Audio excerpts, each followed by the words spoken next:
My name is Kaplan, and I graduated from iSchool in 1997. Thanks so much for having me here. This is a huge honor, and it's great to be here.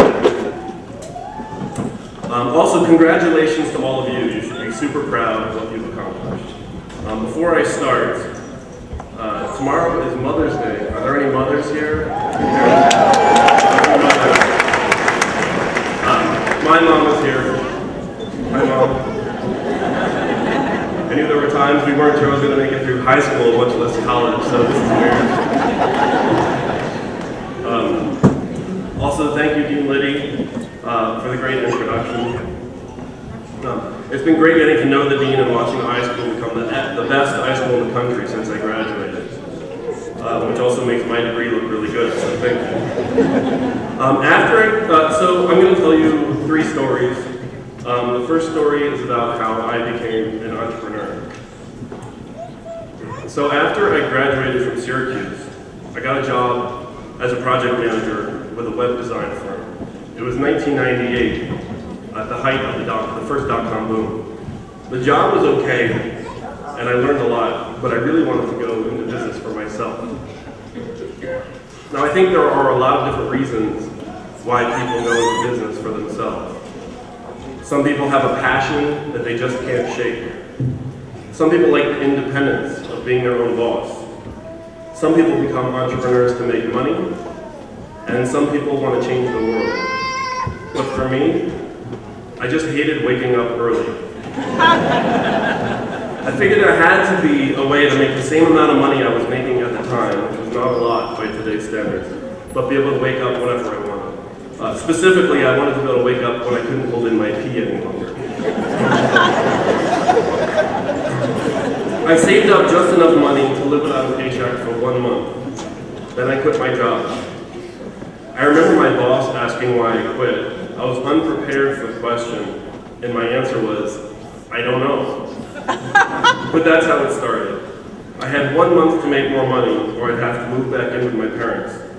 I knew how to make websites, and figured that's what I would do, but I didn't know any potential clients. So I put my resume on job boards and on Craigslist, and whenever a company contacted me about a job, I told them that I actually really wanted to be a freelancer and work from home. And I also told everyone I knew about the work I could do. I told my friends and my relatives and their friends and their relatives. I got some clients and I did the best work I could do. Within 6 months, when I was 22, I had 5 full-time employees and more business than I could handle. Since then,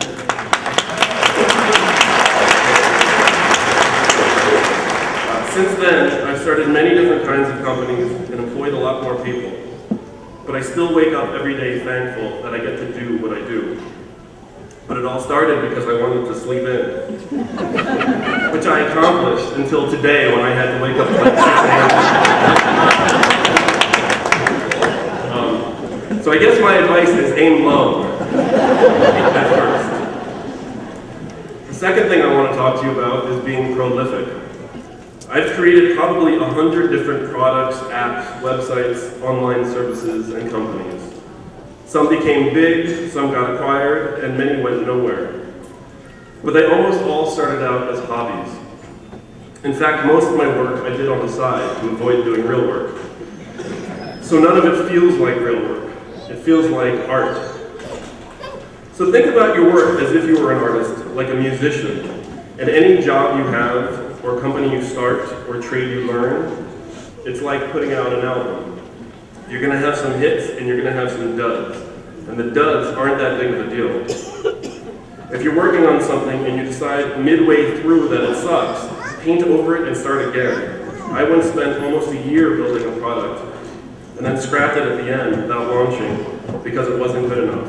That's called quitting, and that's okay. And you can be prolific. You can start as many jobs or companies or products as you want.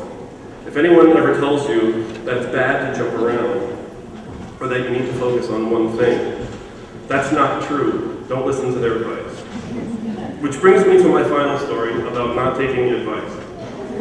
Yes, I see the irony in that. I'll get to that. There's an organization I used to belong to called Young Entrepreneurs Organization. It's kind of like a support group for entrepreneurs, or some people call it AA for entrepreneurs. We'd meet every week in New York City. In every meeting, one person in the group had to stand up and tell a story about a problem they were having, personally or professionally. Then everyone else in the group would chime in with help. But there was one cardinal rule. Nobody is allowed to give advice to the presenter. You're only allowed to respond to stories.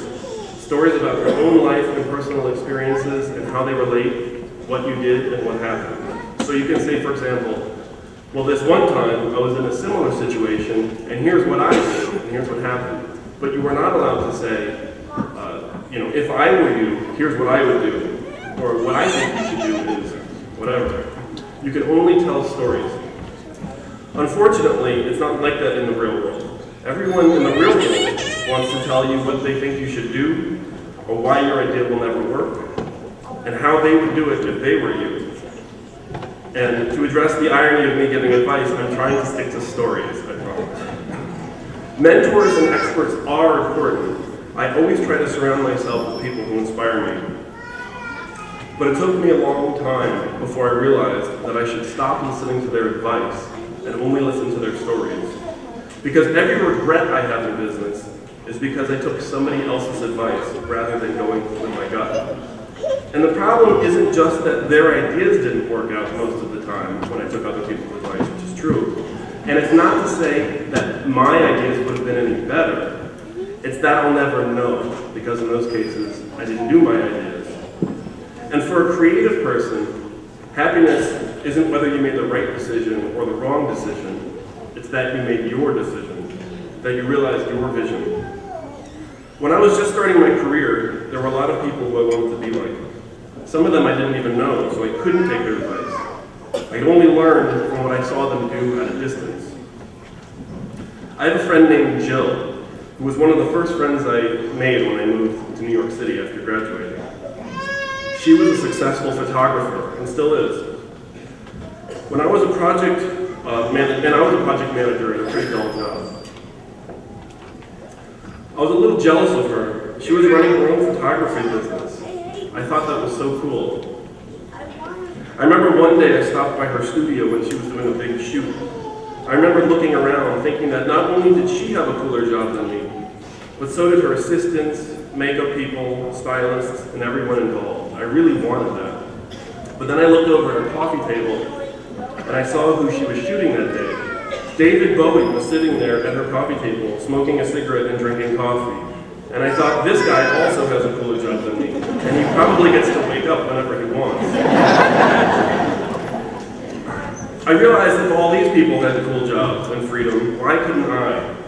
Maybe I couldn't be David Bowie, though there's still time. But I thought it might be fun to see how far I could get. And I quit my job that week. You guys are just starting. I know a lot of you have jobs lined up for when you graduate, some don't. And whether you want to go into business for yourself or not, think of all the people you want to be like, and think of their stories, and see how far you can get. Thank you.